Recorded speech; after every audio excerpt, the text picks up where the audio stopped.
सप्तमो अध्याय चंड और मुंड का वध। मैं मातंगी देवी का ध्यान करता हूँ। वे रत्नमय सिंहासन पर बैठकर पढ़ते हुए तोते का मधुर शब्द सुन रही हैं। उनके शरीर का वर्ण श्याम है।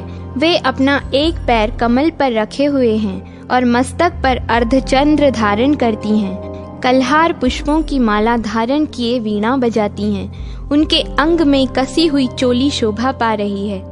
लाल रंग की साड़ी पहने हाथ में शंखमय पात्र लिए हुए हैं। उनके वदन पर मधु का हल्का हल्का नशा जान पड़ता है और ललाट में बिंदी शोभा दे रही है।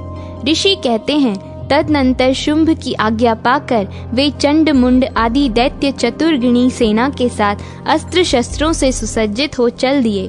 फिर गिरिराज हिमालय के सुवर्णमय ऊंचे शिखर पर पहुंचकर उन्होंने सिंह पर बैठी हुई देवी को देखा।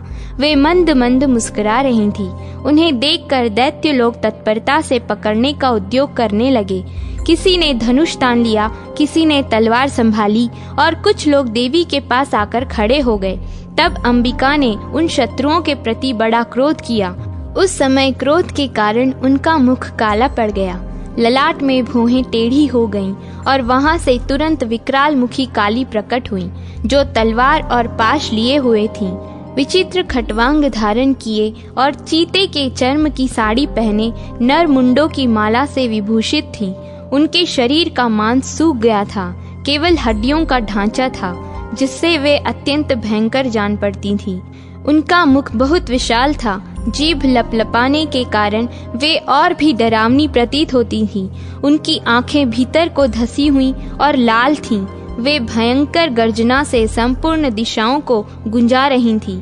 बड़े बड़े दैत्यों का वध करती हुई वे कालिका देवी बड़े वेग से दैत्यों की उस सेना पर टूट पड़ी और उन सब को भक्षण करने लगी। वे पार्श्व रक्षकों, अंकुशधारी महावतों, योद्धाओं और घंटा सहित कितने ही हाथियों को एक ही हाथ से पकड़कर मुंह में डाल लेती थीं। इस प्रकार घोड़े, रथ और सारथी के साथ रथी सैनिकों को मुंह में डालकर वे उन्हें बड़े भयानक रूप से चबा डालती थीं। किसी के बाल पकड़ लेती, किसी का गला दबा देती, किसी को पैरों से कुचल डालती और किसी को छाती के धक्के से गिराकर मार डालती थीं। वे असुरों के छोटे हुए बड़े बड़े अस्त्र शस्त्र मुंह से पकड़ लेती और रोष में भरकर उनको दांतों से पीस डालती। काली ने बलवान एवं दुरात्मा दैत्यों की वह सारी सेना रोंद डाली, खा डाली और कितनों को मार भगाया।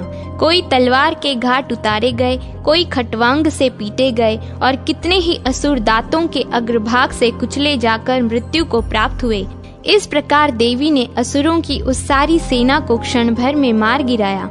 यह देख चंड उन अत्यंत भयानक काली देवी की ओर दौड़ा तथा महादैत्य मुंड ने भी अत्यंत भयंकर बाणों की वर्षा से तथा हजारों बार चलाए हुए चक्रों से उन भयानक नेत्रों वाली देवी को आच्छादित कर दिया।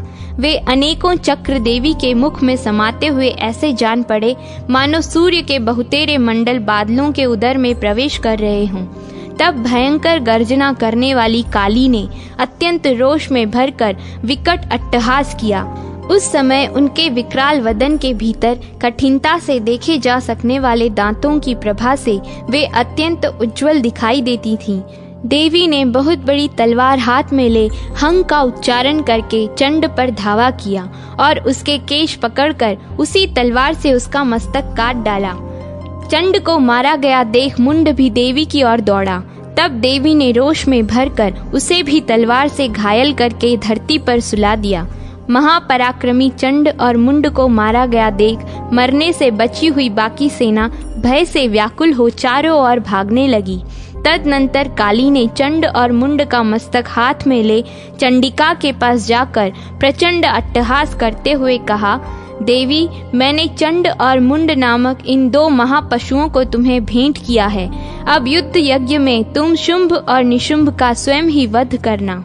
चंड मुंड नामक महादैत्यों को देखकर कल्याणमयी चंडी ने काली से मधुर वाणी में कहा, देवी, तुम चंड और मुंड को लेकर मेरे पास आई हो, इसलिए संसार में चामुंडा के नाम से तुम्हारी ख्याति होगी। इस प्रकार श्री मार्कंडेय पुराण में सावर्णिक मनवंतर की कथा के अंतर्गत देवी महात्म्य में चंड मुंड वध नामक 7वां अध्याय पूरा हुआ।